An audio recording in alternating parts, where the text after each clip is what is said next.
Assalamualaikum warahmatullahi wabarakatuh. Alhamdulillah wassalatu wassalamu ala Rasulillah nabiyina Muhammadin wa alihi wa sahbihi wa man walah. Asyhadu an la ilaha illallah wahdahu la syarikalah wa asyhadu anna Muhammadan abduhu wa rasuluh. Qala Allah Ta'ala fi kitabihil karim, ya ayyuhalladzina amanu taqullaha haqqa tuqatih wa la tamutunna illa wa antum muslimun. Wa qala ta'ala, ya ayyuhalladzina amanu ittaqullaha haqqa tuqatih ittaqullaha wa qulu qawlan sadida yuslih lakum a'malakum wa yaghfir lakum dhunubakum man yuti'illah wa rasulahu faqad faza fawzan 'azima.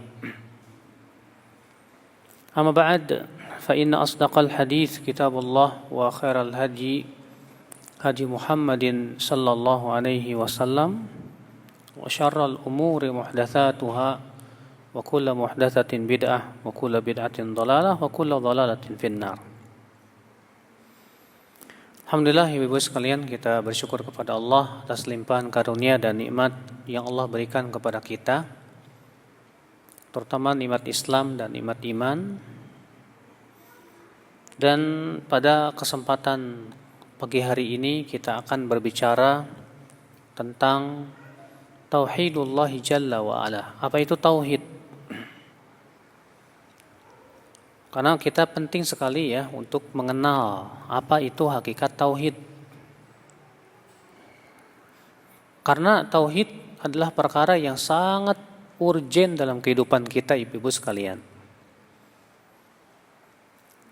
Al-Imam Ibnu Qayyim rahimahullah berkata, hajatul abdi ila an ya'budullah, kebutuhan hamba untuk beribadah kepada Allah, la syarikalah, tidak ada sekutu baginya, fauqa hajati jasadihi ila ruhihi, itu melebihi kebutuhan jasad kepada roh, wal ain ila nuriha, dan melebihi kebutuhan mata kepada cahaya.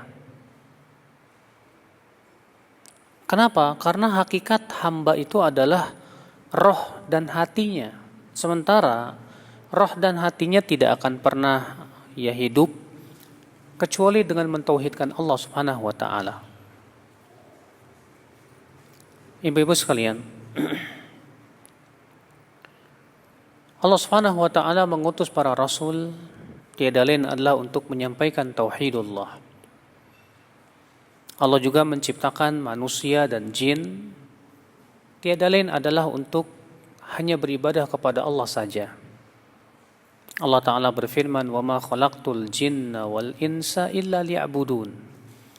Tidaklah aku ciptakan jin dan manusia kecuali agar mereka hanya beribadah kepadaku saja, kata Allah Subhanahu wa taala.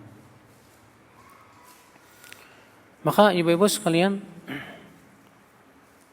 karena ini tujuan daripada penciptaan manusia, yaitu bahwa untuk beribadah kepada Allah, mentauhidkan Allah Subhanahu wa taala di dalam kehidupan, setiap manusia wajib mengenal hakikat tauhidullah. Setiap manusia wajib mempelajari tentang apa yang diinginkan oleh kalimat la ilaha illallah. Karena tidak akan pernah manusia itu selamat di dunia dan akhirat, Bu, kecuali dengan tauhid. Ya. Keselamatan itu hanya dengan tauhid. Di dunia, suatu kaum yang diselamatkan oleh Allah karena tauhid. Justru kebalikannya syirik. Syirik itu malah mendatangkan berbagai macam adab dari Allah Subhanahu wa taala. Ya, lihat kalau kita membaca Al-Qur'anul Karim, ibu-ibu sekalian, bagaimana Allah menceritakan tentang nasib kaum yang mereka itu mempersekutukan Allah Subhanahu wa taala. Ya. Nasib kaum yang mereka itu tidak mentauhidkan Allah Subhanahu wa taala. Lihat saja kaumnya Nabi Nuh. Bagaimana Allah perlakukan kepada mereka, Bu? Allah kirimkan banjir bandang yang sangat besar sekali. Lihat saja kaumnya Nabi Ad, ya kaumnya Nabi Hud, yaitu kaumnya Ad. Allah kirimkan angin yang sangat kencang sekali. Lihat juga kaumnya Nabi Samud dan Nabi Saleh, yaitu kaum Samud. Ya. Mereka semua diadab oleh Allah karena apa? Karena mereka tidak mau mentauhidkan Allah Subhanahu wa taala. Mereka enggan untuk mengikuti ajaran para rasul. Akhirnya Allah pun timpakan kepada mereka adabnya yang pedih, ibu-ibu sekalian. Maka ibu-ibu sekalian, semulia-mulianya hamba adalah yang paling mentauhidkan Allah.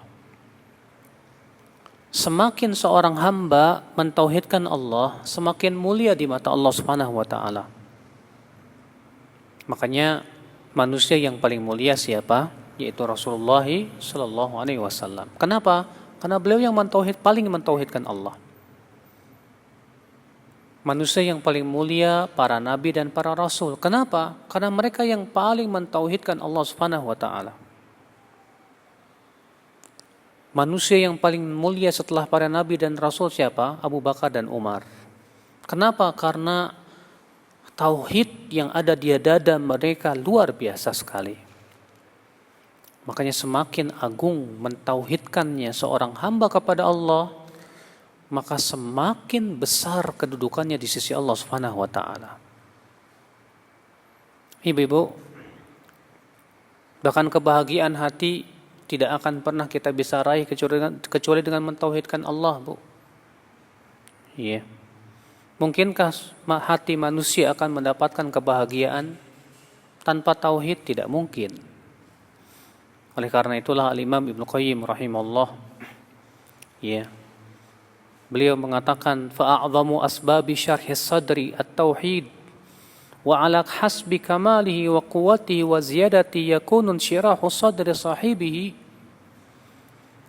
Sebab yang paling utama yang menyebabkan dada seorang hamba itu lapang, diberikan kebahagiaan, apa itu? Adalah tauhidullah jalla wa ala, yaitu mentauhidkan Allah Subhanahu wa taala. Maka semakin sempurna tauhidnya, semakin kuat tauhidnya, semakin bertambah tauhidnya, semakin lapanglah dada seorang hamba, semakin bahagialah hati seorang hamba. Makanya orang yang mentauhidkan Allah itu, ibu, ya, kita lihat dalam kehidupannya luar biasa sekali, ibu. Ya, diberikan oleh Allah berbagai macam ujian, cobaan, ya, kesusahan hidup, tetap saja dia itu sabar tawakal. Kenapa? Karena sabarnya kepada Allah, sabarnya karena Allah, tawakalnya hanya kepada Allah Subhanahu wa taala, keluh kesahnya hanya kepada Allah, sehingga hatinya nggak bakalan stres, Bu. Beda orang yang tidak mentauhidkan Allah atau yang tauhidnya kurang di hati dia, Bu. Ya, ketika ditimpa musibah, stres. Ditimpa berbagai macam kesusahan hidup, stres. Kenapa? Karena kurangnya tawakal hatinya kepada Allah. Karena hatinya tidak menyandarkan kepada Allah Subhanahu wa taala. Ya, tidak bersandar kepada Allah Rabbul Izzati wal Jalalah. Maka ibu-ibu sekalian, siapa di antara kita yang ingin diberikan oleh Allah Subhanahu wa taala kebahagiaan di dunia dan akhirat, fa'alaihi bitauhid, maka hendaklah dia mentauhidkan Allah Subhanahu wa taala. Ibu-ibu sekalian, tauhid juga adalah merupakan sebab diberikannya hamba itu berbagai macam rezeki dan keluasan hidup. Allah mengatakan di dalam surat Al-A'raf, "Walau anna ahlal qura amanu wattaqau lafatahna 'alaihim barakatim minas sama'i wal ard." Kalaulah penduduk desa itu beriman dan bertakwa, maka kami akan bukakan kepada mereka pintu-pintu kesenangan dan keberkahan di langit dan di bumi. Masya Allah. Ya. Allah mengatakan, ibu-ibu sekalian, ya, kalaulah penduduk desa itu beriman dan bertakwa kepada siapa? Kepada Allah. Itu dengan cara mentauhidkan Allah, karena tauhid adalah sebesar-besarnya ketakwaan seorang hamba. Maka apa yang terjadi ibu-ibu sekalian? Orang yang beriman, orang yang bertakwa diberikan oleh Allah la fatahna alaihim abwaba kulli syai. Kami akan bukakan kepada mereka pintu-pintu keberkahan dari segala sesuatu. Makanya lihat Bu, para nabi walaupun dimusuhi oleh kaumnya, apakah kekurangan rezekinya? Enggak, alhamdulillah. Orang-orang solehin, orang-orang yang solihin, yang mereka bertakwa kepada Allah, beriman, beramal saleh, apakah diberikan kepada mereka keseratan rezeki? Enggak. Selalu diberikan oleh mereka rezeki, terkadang dari arah yang tidak disangka-sangka. Bahkan negeri yang penduduknya mentauhidkan Allah, pasti negeri itu menjadi negeri yang berkah. Ya, sebut saja misalnya Saudi Arabia. Saudi Arabia itu satu-satunya negeri di dunia yang Masya Allah betul-betul menegakkan tauhid ibu di negerinya. Bagaimana lihat keberkahan yang Allah berikan ke negeri Saudi ibu. Padahal di negeri Saudi itu nggak ada sawah, adanya apa? Padang pasir. Padahal di negeri Saudi itu kalau kita banding-bandingkan dengan di Indonesia, ya kayaknya ya kayak Indonesia ya. Kalau Indonesia itu apa sih yang nggak ada ya? Tanahnya subur, gembur, ya, minyak buminya Masya Allah, hasil tanahnya juga Masya Allah, hasil pertaniannya Masya Allah. Tapi bandingkan dengan Saudi apa yang diandalkan? Hanya minyak bumi, selesai. Ya. Tapi ternyata Masya Allah, karena memang negeri itu negeri yang menegakkan tauhidullah Jalla wa'ala, Allah berikan kepada mereka keberkahan demi keberkahan. Oleh karena itulah ibu-ibu sekalian, tauhidullah Azza wa Jal itu menyebabkan dibukakannya pintu-pintu keberkahan dalam kehidupan kita ibu-ibu sekalian. Makanya kata Rasulullah SAW dalam hadis yang dikeluarkan oleh Tirmidzi apa? Lau annakum tatawakkaluna 'ala Allah haqqa tawakkulihi. Kalaulah kalian betul-betul bertawakal kepada Allah Subhanahu wa taala, la razaqakum kama yarzuqut tayr taghdu khimasun wa taruhu bitanan. Ya kalau kalian memang betul-betul bertawakal kepada Allah, Allah akan berikan kepada kalian rezeki. Sebagaimana Allah memberikan rezeki kepada burung. Di waktu pagi, burung itu kosong temboloknya. Di waktu sore, ia pulang dalam keadaan telah penuh temboloknya. Masya Allah. Kalau ibu punya ayam di rumah, coba aja lihat ya. Kalau di kampung sana ya. Dulu waktu di Cilengsi masih kampung, waktu masih kecil masih kampung ibu ya. Masih banyak sawah, masih banyak kebun, enak. Kita melihara ayam juga Masya Allah di kebun. Kita lihat ayam itu ya pagi-pagi keluar dari sarangnya dalam keadaan apa Bu? Temboloknya kosong. Ya. Akhirnya si ayam itu pun pergi Bu mencari rezeki. Ngoreh sini, matuk sini. Di mana ibu-ibu sekalian ya, modalnya itu hanya paruh dan cakar dia. Tapi subhanallah, ayam tuh tawakal kepada Allah. Ayam gak pernah sekolah bisnis Bu. Ayam pun gak punya akal. Ayam hanya diberikan oleh Allah insting. Tapi subhanallah, ayam itu tawakalnya kuat sekali Bu. Pulang-pulang mau ngampih ya pagi-pagi itu sore-sore ya. Dalam keadaan temboloknya udah pada penuh. Subhanallah, siapa yang memberikan rezeki kepada ayam tersebut kalau bukan Allah pencipta ayam? Maka kata Rasulullah SAW, demikian pula kita. Kalau kita betul-betul tawakalnya hanya kepada Allah, ya, dan tawakal itu adalah merupakan perealisasian tauhid. Karena hakikat tauhid itu apa sih Bu? Yaitu mengesahkan Allah dalam seluruh peribadahan. Dan di antara macam ibadah itu apa? Tawakal. Maka ketika tawakal kita hanya kepada Allah, kita tidak bertawakal kepada jimat, kita tidak tawakal kepada manusia, tawakal kita hanya kepada Allah, maka Allah pun pasti akan memberikan kebutuhan-kebutuhan kepada kita. Asal tawakalnya hanya kepada Allah Subhanahu wa taala. Makanya kata Rasulullah SAW, Allah mengatakan dalam surat At-Talaq apa, Bu? Wa may yatawakkal 'ala Allahi fahuwa hasbuh. Innallaha balighu amrih qad ja'ala Allahu likulli syai'in qadara. Barang siapa yang bertawakal kepada Allah, maka pasti Allah akan cukupi dia. Ya. Sesungguhnya Allah akan menyampaikan urusannya. Namun segala sesuatu itu telah Allah tentukan waktunya, kata Allah. Jadi Ibu, ya, tauhid itu bukan membuat syarat rezeki, Ibu. Tauhid itu justru malah membuka pintu-pintu apa? Rezeki, Masya Allah. Iya. Dan tauhid juga Ibu-ibu sekalian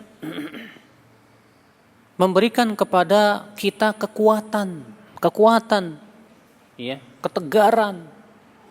Makanya orang yang paling kuat tauhidnya, Bu, pasti dia orang yang paling tegar hidupnya, Bu. Wah, Masya Allah.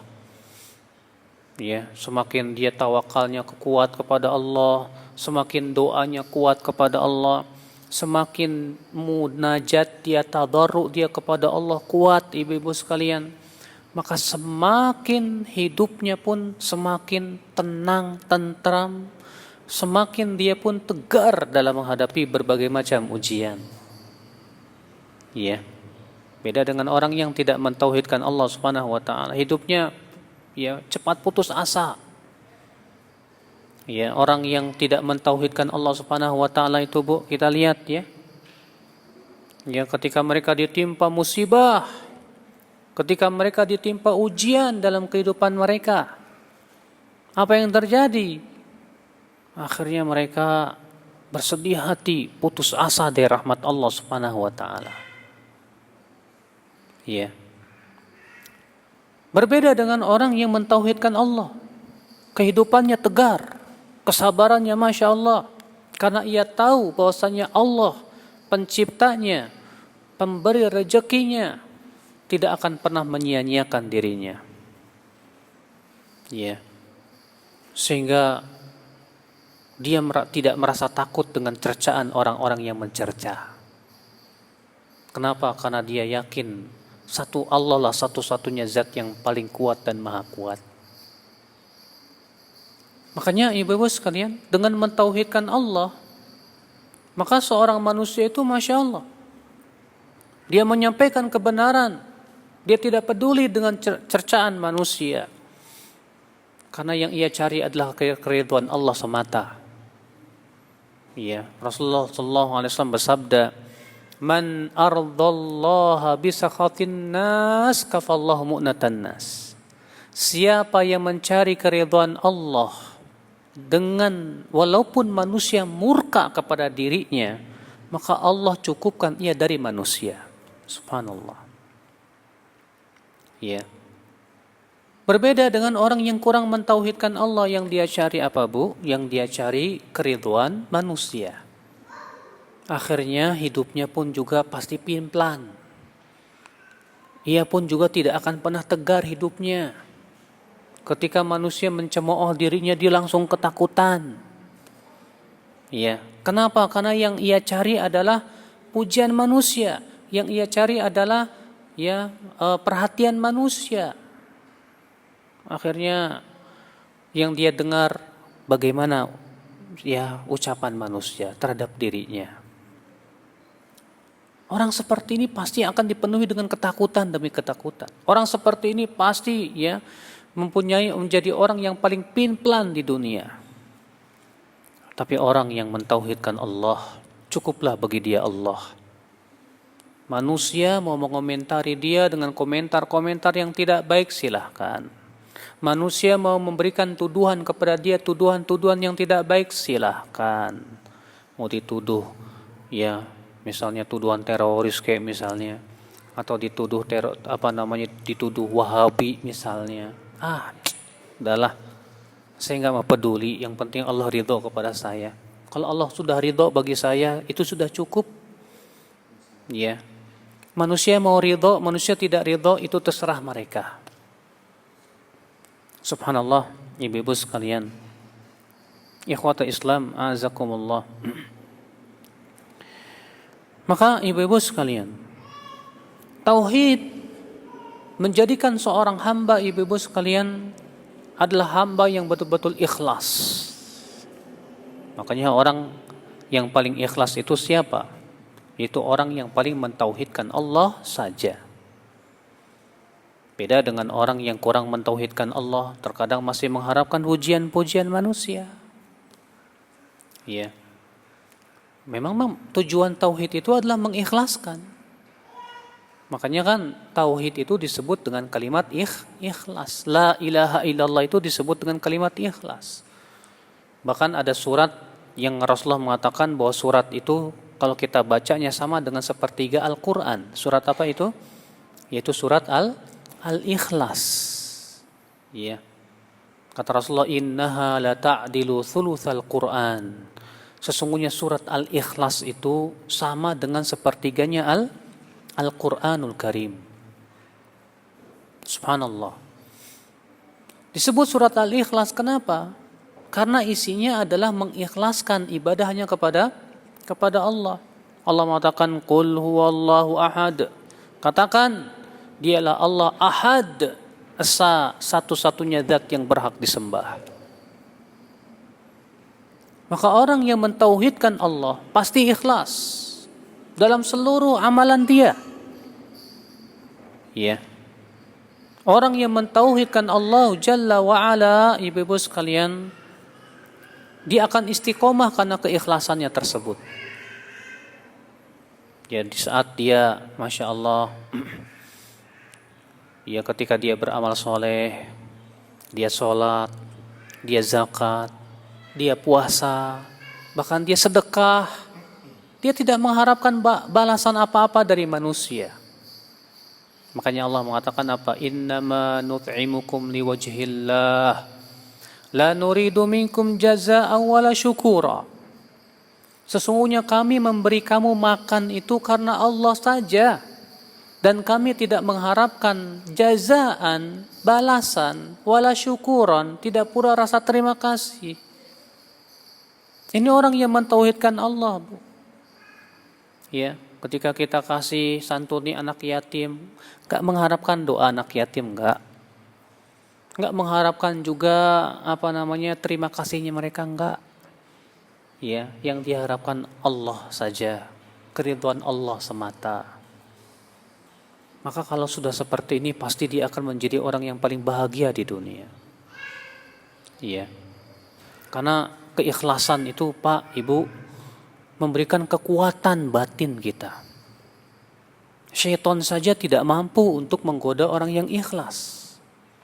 Makanya ketika syaitan bersumpah untuk menyesatkan manusia, syaitan memberikan pengecualian. Siapa yang tidak bisa digoda oleh syaitan? Siapa dia? Iblis mengatakan, illa ibadaka minhumul mukhlasin. Kecuali hamba-hambamu di antara mereka, ya Allah, yang diikhlaskan. Masya Allah. Dengan keikhlasan itu dia akan selamat daripada tipu daya syaitan.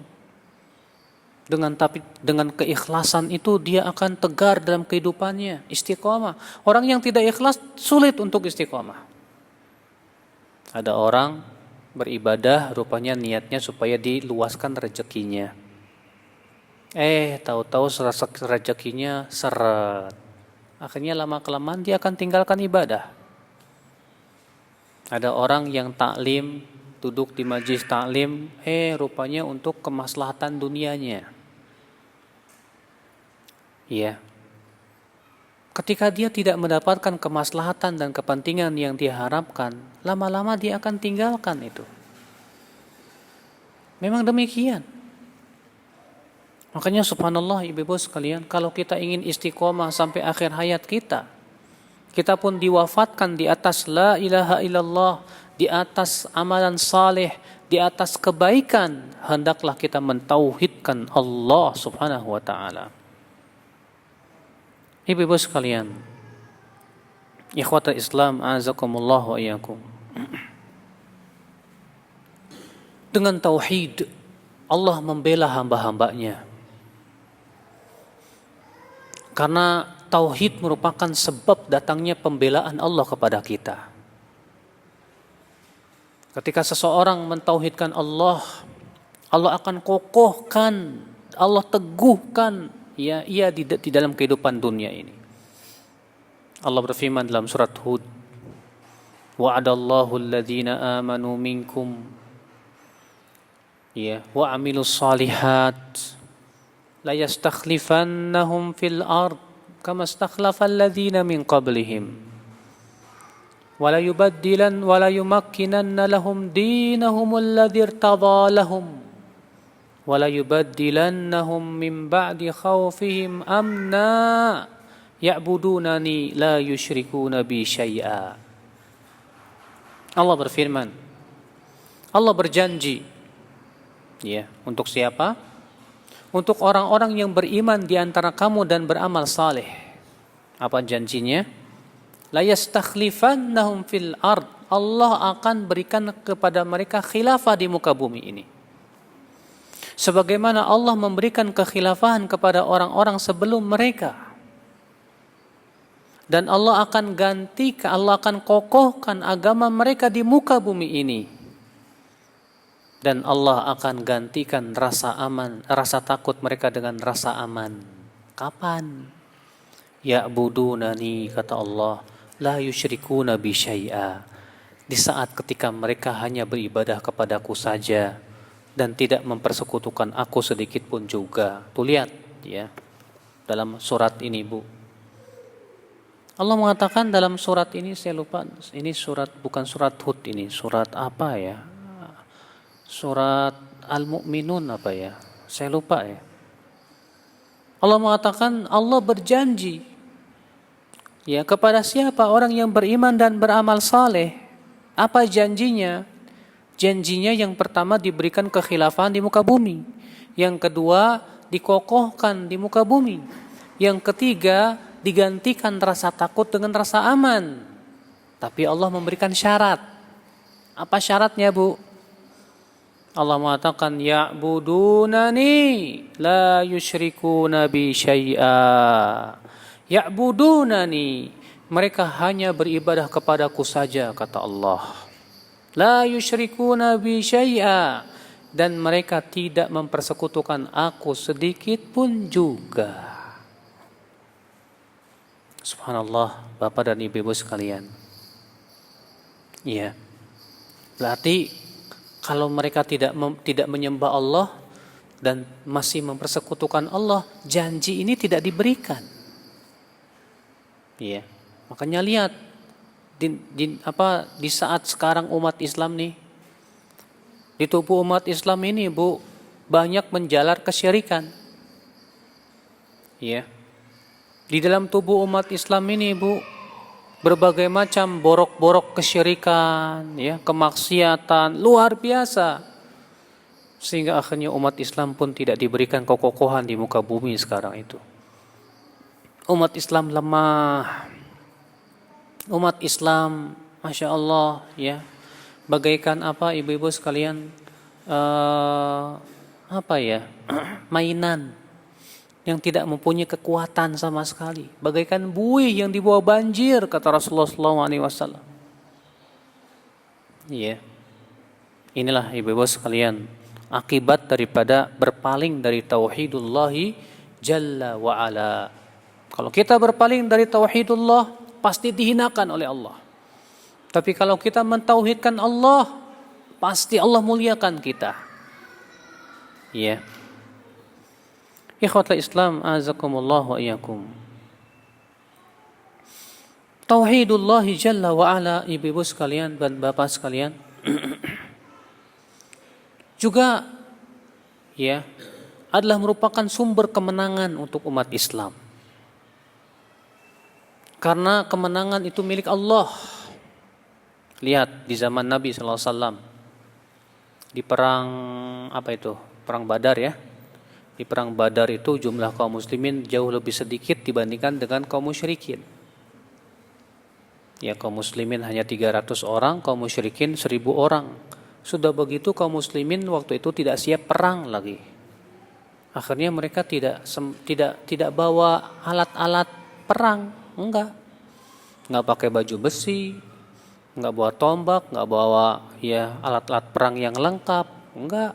Karena tujuan mereka hanya sebatas ingin mencegat iring-iringan ya untanya Abu Sufyan. Rupanya dihadapkan oleh Allah dengan pasukan yang berjumlah 1000 orang, 3 kali lipat lebih banyak, dengan persenjataan yang lengkap lagi, ibu-ibu. Sehingga sebagian sahabat tadinya ada yang ragu gimana ini. Tapi sekali lagi tauhid menyebabkan mereka itu kokoh dan tegar. Akhirnya terjadilah, berkecamuklah perang yang dahsyat. Hasilnya apa? Ternyata pertolongan Allah itu datang. Allah pun memenangkan kaum muslimin di perang Badar. Karena apa? Tauhid. Ya, karena mereka mentauhidkan Allah Subhanahu wa taala saja. Mereka hanya menyandarkan dirinya hanya kepada Allah Subhanahu wa taala saja. Ya, Masya Allah, ibu-ibu dan bapak sekalian. Tauhidullah Jalla wa'ala, ibu-ibu sekalian. Dengan tauhid akan memperbaiki tingkah laku kita. Tingkah laku kita akan lurus dengan tauhid. Kok bisa begitu ya? Iya dong. Ibu, tauhid itu apa sih artinya, Bu? Artinya mengesahkan Allah. Artinya hanya beribadah kepada Allah. Berarti segala macam bentuk ibadah itu hanya untuk Allah. Ya. Nah, macam-macam ibadah contohnya apa? Takut hanya kepada Allah, takut akan siksa Allah, ya. Lari dari kemurkaan Allah Subhanahu wa taala, inabah kembali kepada Allah Subhanahu wa taala. Nah, hal-hal seperti ini, Ibu, akan memperbaiki tingkah laku kita. Ketika misalnya kita mau menyakiti tetangga, ini kan dilarang oleh Nabi. Saya takut akan azab Allah. Nah, rasa takut itu tauhid. Takutnya kita kepada Allah, takutnya kita kepada azabnya itu tauhid. Ya. Ketika kita mau melakukan maksiat apapun, gimana ya? Saya takut kepada Allah. Sehingga akhirnya ya, tauhidullah Jalla wa'ala meluruskan akhlak dan tingkah laku kita. Kita ingin berusaha akhlak kita diridhai oleh Allah. Tingkah laku kita pun diridhai oleh Allah Subhanahu wa taala. Makanya benar kata Rasulullah SAW. Kata Rasulullah apa? Akmalul mu'minina imanan ahasinuhum khuluqa. Mukmin yang paling sempurna imannya siapa, Bu? Yang paling baik akhlaknya. Rupanya baiknya akhlak itu dari hasil sempurnanya iman dan tauhid. Ya. Beda dengan orang yang buruk akhlaknya. Itu akibat tauhidnya kurang menghunjam di dadanya. Sebab kalau dia mentauhidkan Allah, dia harus takut kepada Allah. Dia harus mencari keridhaan Allah. Dia harus berusaha mengikuti titah Rasulnya. Itu hakikat tauhid. Rupanya orang ini ya berakhlak dengan akhlak yang tidak karimah. Mulutnya pedas, suka nyakitin tetangga. Ini orang tidak takut kepada Allah. Jiwa tauhidnya kurang. Ya. Sebutkan dalam hadis, ada seorang sahabat berkata, ya Rasulullah, inna fulana tusalli bil lail ya wa taf'alu wa tasna'ul khair wa tasum ya wa tatasaddaq bi syai'in katsir. Ya Rasulullah, ada fulan, si wanita, ada seorang wanita ya Rasulullah, fulana, dia suka salat malam ya Rasulullah. Dia juga ya Rasulullah SAW suka berbuat kebaikan-kebaikan. Dia juga suka berpuasa. Dia pun bersedekah banyak ya Rasulullah. Wa tu'dhi bilisaniha jaraha. Tapi sayang hai Rasulullah, dia menyakiti tetangganya dengan lisannya. Apa kata Rasulullah? La khaira fiha hiya finnar. Tidak ada kebaikannya wanita tersebut. Wanita itu dalam api neraka, kata Rasulullah SAW. Maka wanita yang mentauhidkan Allah takut dong, takut. Rasa takut itu dari hasil tauhid. Ya, yaitu hanya takut kepada Allah Subhanahu wa taala. Makanya rasa takut itulah yang mencegah dia dari berbagai macam keburukan. Ya. Tauhid pun juga ibu memberikan semangat dalam kehidupan, Bu. Semangat. Makanya orang yang mentauhidkan Allah tuh hidupnya semangat, Bu. Yang paling semangat hidupnya siapa? Orang yang mentauhidkan Allah. Loh, kok bisa begitu? Iya. Karena ketika ia mentauhidkan Allah, ia tahu pahala besar yang sangat besar di sisi Allah. Keridhaan Allah itu yang menyebabkan dia masuk ke surga. Akhirnya, Bu, ya, dia pun semangat untuk mencari ridha Allah. Dia pun semangat mencari pahala Allah. Dia semangat sekali dalam hidupnya. Sehingga akhirnya dia pergi bekerja. Karena ia tahu Allah yang memerintahkan dia bekerja. Dalam Al-Quran, dalam hadis, Nabi SAW saja menyuruh kita untuk mencari rezeki yang halal. Ya. Maka ia pun semangat mencari rezeki yang halal. Kenapa? Karena tauhid yang ada di hatinya. Ya. Ia tahu bahwa mencari rezeki yang halal itu dianjurkan oleh agamanya.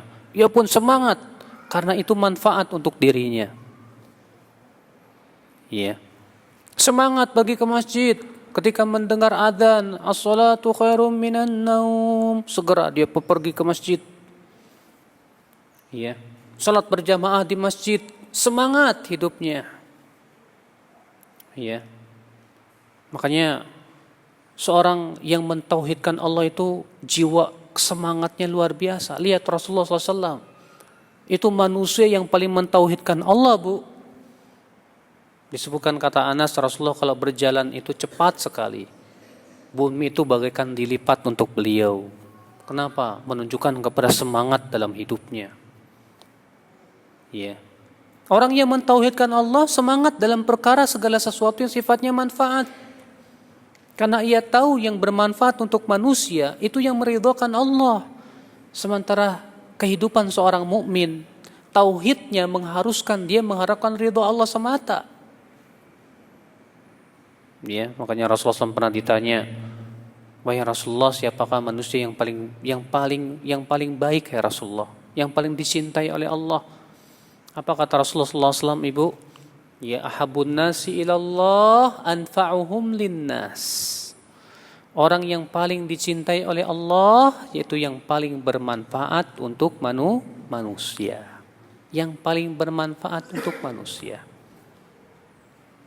Iya. Sehingga orang yang mentauhidkan Allah itu lihat, yang dia pikirkan bagaimana saya memberikan manfaat kepada manusia. Semangat hidupnya. Rasulullah SAW juga bersabda, ihris ala ma yanfa'uk wasta'in billah wala ta'jaz. Ihris, semangat kamu untuk menghasilkan sesuatu yang bermanfaat buat diri kamu. Semangat. Ya. Wasta'in billah, mintalah pertolongan hanya kepada Allah. Wala ta'jaz, jangan kamu lemah, kata Rasulullah. Makanya orang yang mentauhidkan Allah tidak akan lemah. Tidak pernah lemah. Lemah, tidak lemah imannya, tidak lemah semangatnya, tidak luntur ya. Semangat dia dan motivasi dia untuk beramal saleh. Kenapa? Jiwa tauhid itu telah menghunjam di dada dia. Ya. Ibu-ibu sekalian, maka dengan tauhidullah jalla wa ala, manusia pun ya, kita pun diberikan oleh Allah Subhanahu wa taala berbagai macam kemuliaan, Ibu. Luar biasa, Masya Allah. Nah, ibu-ibu sekalian, jadi pengaruh tauhid dalam kehidupan seorang hamba itu luar biasa dahsyat loh, Bu. Ya, seorang suami yang mentauhidkan Allah pasti akan menjadi suami yang paling baik di dunia. Karena ia tahu bahwa berbuat baik kepada istrinya itu ibadah. Dan dia berharap pahala di sisi Allah semata. Istri yang mentauhidkan Allah pasti dia menjadi istri yang paling baik ya kepada suaminya, kepada anak-anaknya. Kenapa?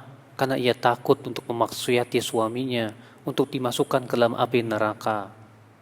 Itu pengaruh daripada tauhidullah jalla wa ala. Ya, pengaruh dari tauhid. Ibu-ibu sekalian. Maka seorang yang muwahhid tidak cepat putus asa. Seorang yang mentauhidkan Allah Subhanahu wa taala besar harapannya. Dadanya lebar, lapang. Jiwanya besar. Orang yang mentauhidkan Allah itu, Bu, ya Masya Allah, Ibu ya. Orangnya pemaaf. Kenapa? Karena ia tahu bahwa maaf itu akan memberikan manfaat untuk dirinya. Dan Allah pun akan memaafkan dirinya. Akhirnya dia pun mengharapkan maaf Allah Subhanahu wa taala. Orang yang mentauhidkan Allah itu gak bakalan kikir, gak bakalan. Kenapa? Karena ia tahu bahwa bakhil itu dibenci oleh Allah. Sementara tauhid mengharuskan dia untuk lari dari sesuatu yang dibenci oleh Allah Subhanahu wa taala. Sehingga orang yang mentauhidkan Allah itu orang yang paling dermawan di dunia, Masya Allah. Orang yang mentauhidkan Allah itu pun gak bakalan pengecut. Berani. Kenapa? Karena ia beriman kepada takdir yang baik maupun yang buruk. Karena ia beriman bahwa Allah satu-satunya zat yang maha kuat dan paling kuat, Allah Rabbul Izzati wal Jalalah. Dia bukan pengecut, dia pemberani. Ya. Kadang kalau tauhidnya kurang, Bu, ya. Mau naik pesawat takut jatuh. Padahal kan yang namanya ajal sudah ditentukan oleh Allah. Kalau orangnya bertauhid, ya ngapain takut? Yang namanya kematian sudah Allah takdirkan dimanapun juga. Kalau kamu nggak naik pesawat, kalau Allah takdirkan meninggal, ya meninggal. Kenapa? Makanya Allah mengatakan, "Qul law kuntum fi buyutikum labarazal ladzina kutiba alaihimul qatlu ila madaji'ihim." Katakan, hai Muhammad, kepada mereka, kalau kalian berada di rumah-rumah kalian, tetap Allah akan takdirkan mereka keluar kepada kematian mereka kalau memang Allah telah takdirkan mereka mati. Itu pengaruh daripada tauhidullah jalla wa ala. Ya. Orang yang mentauhidkan Allah Subhanahu wa taala, ibu-ibu sekalian, akan terlihat dalam tingkah lakunya, dalam pandangan matanya. Ia tidak ingin melihat yang diharamkan oleh Allah. Ya. Tangan dan kakinya terpelihara untuk menzalimi manusia. Kenapa? Karena ia mentauhidkan Allah Subhanahu wa taala. Ia takut kalau tangannya memukul orang, kelak pada hari kiamat dia akan bayar dengan amalan-amalan solehnya. Ia enggak mau. Ia takut kepada Allah Subhanahu wa taala. Makanya ibu-ibu sekalian, ya. Inilah hasil yang sangat dahsyat yang diharapkan dari mentauhidkan Allah Subhanahu wa taala. Orang yang mentauhidkan Allah, dia akan menjadi orang yang paling lembut akhlaknya, paling baik. Rasulullah sangat lembut tidak orangnya? Lembut banget. Para nabi lembut tidak, Pak? Lembut, Masya Allah. Nabi Ibrahim dan yang lainnya. Iya. Kenapa? Karena ia tahu bahwa penciptanya Allah Subhanahu wa taala, pencipta dirinya yaitu Allah Subhanahu wa taala, suka kepada kelemah lembutan. Ya, Rasulullah sabda, "Innallaha rifqun rafiqun yuhibbur rifqa." Sesungguhnya Allah itu lembut dan cinta kelembutan. Sementara tauhidnya mengharuskan dia selalu mengharapkan apa yang diridhai oleh Allah. Dia kejar yang dicintai oleh Allah. Semua amalan yang dicintai oleh Allah dia kejar. Kenapa? Hasil mentauhidkan Allah Jalla wa Ala. Iya. Orang yang mentauhidkan Allah itu, Bu, gak bakalan jadi teroris, Bu. Loh, kok bisa begitu? Iya dong. Karena teror itu tujuannya menghancurkan, merusak, dan yang lainnya. Sementara Allah tidak suka kepada orang-orang yang berbuat kerusakan di muka bumi. Ya. Bagaimana dia akan menjadi teroris? Sebenarnya tauhid itu mengharuskan dia untuk berbuat baik kepada manusia. Bagaimana tauhid akan menjadikan dia teroris? Sementara tauhid itu mengharuskan dia untuk mendengar titah Allah dan Rasulnya, dan Allah dan Rasulnya hanya menyuruh kepada kebaikan. Makanya aneh di zaman sekarang nih Bu. Ya, ada orang yang mengatakan begini, katanya di antara sebab terorisme itu tauhid. La ilaha illallah. Ini orang nggak paham tauhid. Dia kira kalau ada orang mentauhidkan Allah berarti bakalan jadi teroris begitu. Ini pemahaman tauhid dari mana? Ya. Justru dengan tauhidullah jalla wa ala, seorang manusia itu paling jauh dari terorisme. Iya, kok bisa begitu? Iya. Karena dengan tauhid dia akan patuh kepada Allah dan Rasulnya. Sedangkan semua perintah Allah dan Rasulnya maslahat untuk kehidupan manusia. Maslahat. Lihat ya, bagaimana Rasulullah SAW bersabda, "Man qatala mu'ahadan lam yarah raihatal jannah." Siapa yang membunuh orang non-muslim atau orang kafir yang berada dalam perdamaian dengan kaum muslimin, maka dia tidak akan mencium bau surga. Dia takut. Orang yang mentauhidkan Allah akan taat. Ya. Akan taat kepada peraturan-peraturan Allah dan Rasulnya. Maka bagaimana akan menjadi teroris orang yang mentauhidkan Allah Jalla wa'ala? Kan buktinya katanya dalam Al-Quran kita disuruh untuk menjadikan orang kafir sebagai musuh. Ya. Kita katakan musuh itu kan gak harus dibunuh. Musuh itu ya didakwahi juga. Makanya lihat di zaman Rasul, apakah setiap orang kafir dibunuh? Ya enggak lah. Yang dibunuh oleh Rasulullah siapa? Orang kafir yang memerangi saja. Memerangi kaum muslimin yang disebut dengan kafir harbi.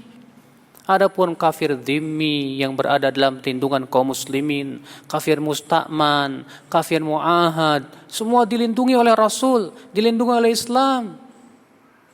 Ini dia Ummu Hani datang kepada Rasulullah SAW dan berkata, "Wahai Rasulullah, anak pamanmu yaitu Ali bin Abi Thalib mengatakan bahwa ia akan membunuh Ibnu Hubairah.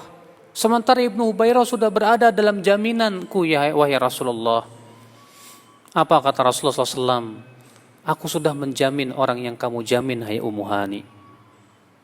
Ya. Orang yang mentauhidkan Allah pasti akan menaati perintah Rasul SAW. Makanya ya, dengan tauhid justru negeri itu akan aman. Iya. Bagaimana tidak akan aman? Orang yang mentauhidkan Allah, dia takut korupsi. Orang yang korupsi itu kurang mentauhidkan Allah, Bu. Kenapa mereka korupsi? Karena mereka kurang beriman kepada Allah dan kehidupan akhirat. Mereka kira mereka tidak akan dibalas oleh Allah nanti pada hari kiamat dengan azabnya yang pedih. Ya, justru orang yang mentauhidkan Allah, orang yang paling jauh dari korupsi. Makanya negeri yang menerapkan tauhid pasti negeri yang paling kosong nilainya dari korupsi. Nggak bakalan ada yang berani korupsi. Iya. Dengan tauhidullah Jalla wa'ala, lihat. Iya. Orang nggak berani mencuri, orang nggak berani merampok. Seorang istri pun nggak berani selingkuh, seorang suami pun nggak berani berkhianat. Ya, kenapa? Karena di dadanya ada tauhid, di dadanya ada rasa takut kepada Allah Subhanahu Wa Taala, di dadanya ya ada keimanan kepada kehidupan akhirat. Dia takut untuk diadab dalam api neraka. Makanya orang-orang yang mentauhidkan Allah itu akan selalu takut, akan amanah, tidak akan berkhianat insyaallah. Makanya suatu negeri yang betul-betul mentauhidkan Allah pasti menjadi negeri yang paling makmur di dunia, yang paling aman di dunia, ibu-ibu sekalian. Iya.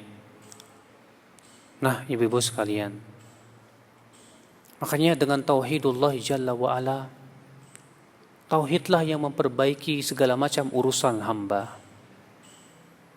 Oleh karena itulah ibu-ibu sekalian, kewajiban kita sekali lagi adalah untuk mengenal tauhidullahi jalla wa ala. Ibu-ibu sekalian, itu baru di dunia loh. Yang saya sebutkan tadi semuanya itu keuntungan-keuntungan tauhid di dunia, Bu. Ya, belum lagi di akhirat. Di akhirat lebih besar lagi, Bu. Sebab kenapa? Karena kunci surga itu apa? Tauhid. Mungkinkah seseorang masuk surga dengan tanpa tauhid? Enggak mungkin, enggak mungkin. Surga itu hanyalah dimasuki oleh orang-orang yang mentauhidkan Allah Subhanahu wa taala saja. Allah berfirman, innahu man yusyrik billah faqad harramallahu alaihil jannah wa ma'wahun nar.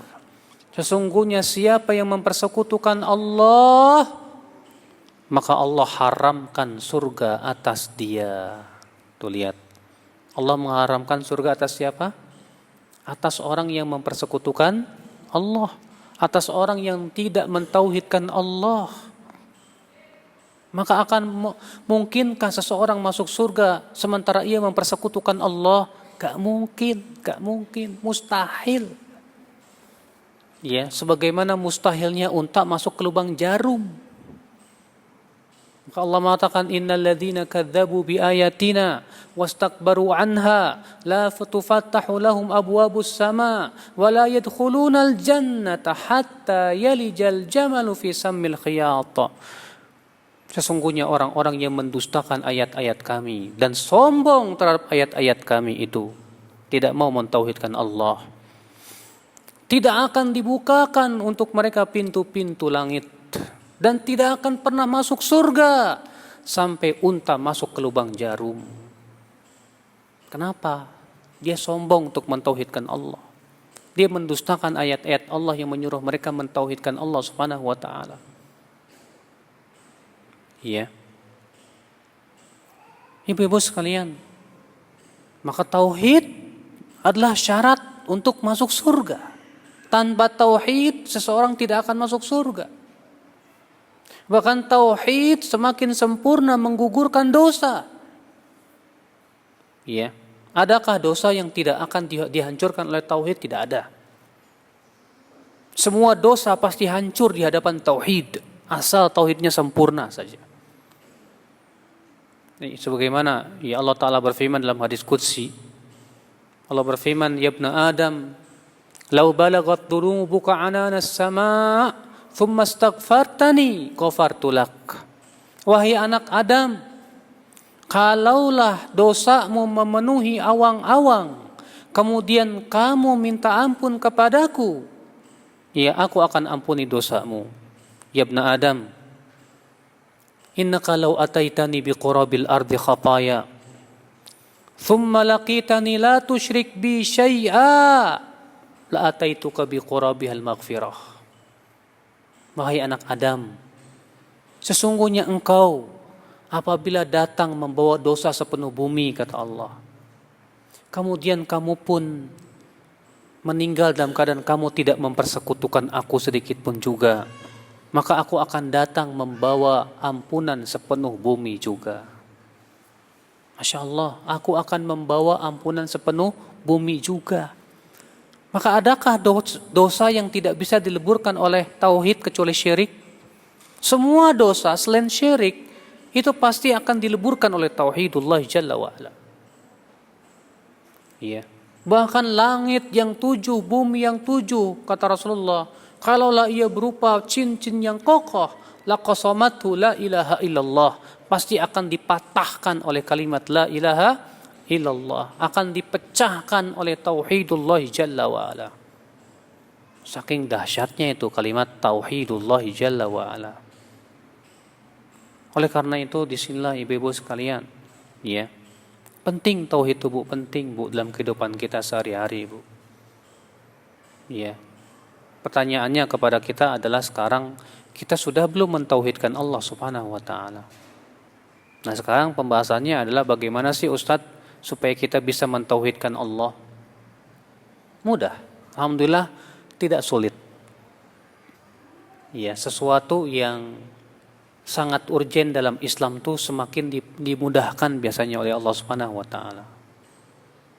Ya. Caranya yang pertama, yaitu kita berusaha untuk mengenal tentang hakikat tauhid. Tauhid itu apa sih? Yang kedua, memahami tentang hakikat syirik. Apa sih macam-macamnya syirik ya? Ada syirik besar, ada syirik kecil, ada syirik tersembunyi, ada syirik lafaz. Nah, kalau kita mengenal ini syirik, ini tauhid, insya Allah dengan sangat mudah kita akan membedakan. Tapi kalau kita tidak mengenal kesyirikan, sangat sulit rasanya kita selamat dari kesyirikan. Makanya penyair Arab berkata apa, Bu? Araftu syarr la lisyarr walakin litawaqqih wa man lam ya'rifil khaira minasyarr yaqa'u fih. Ya, yaqa' fih. Aku mengenal keburukan bukan untuk berbuat buruk, tapi supaya aku ingin menyelamatkan diri dari keburukan itu. Karena orang yang tidak bisa membedakan antara baik dan buruk, biasanya dia akan jatuh kepada keburukan. Masya Allah, ibu-ibu sekalian. Ya. Maka inilah, ya, kita, ibu-ibu sekalian, berusaha untuk mengenal hakikat tauhid, hakikat syirik. Dengan mengenal itulah kita akan selamat, insya Allah. Ya, kalau orang yang nggak kenal syirik, terkadang ngomong aja berbuat syirik. Dia nggak sadar kalau itu berbau syirik gitu loh. Wah, kata dia apa, Bu? Ya, untung ada kamu. Kalau enggak, saya mungkin bakalan begini dan begitu. Akhirnya dia menisbatkan keberuntungan kepada manusia.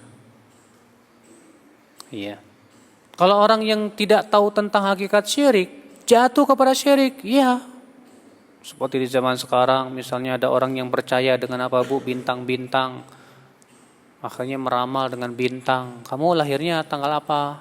Agustus. Oh, kalau Agustus biasanya Leo. Leo apa ya? Iya. Wah, kalau Leo itu begini dan begitu. Wah. Iya. Dia kira itu lumrah-lumrah saja. Kenapa? Karena dia tidak mengenal tentang syirik. Padahal itu syirik. Orang yang meramal dengan bintang itu sama saja mengatakan bahwa ada selain Allah yang tahu tentang perkara yang gaib. Padahal yang tahu yang gaib hanyalah Allah. Allah mengatakan, "Qul la ya'lamu man fis samawati wa man fil ardil ghaiba illallah." Katakan, tidak ada yang mengetahui siapapun yang tentang yang gaib baik di langit maupun di bumi kecuali Allah Subhanahu wa taala saja.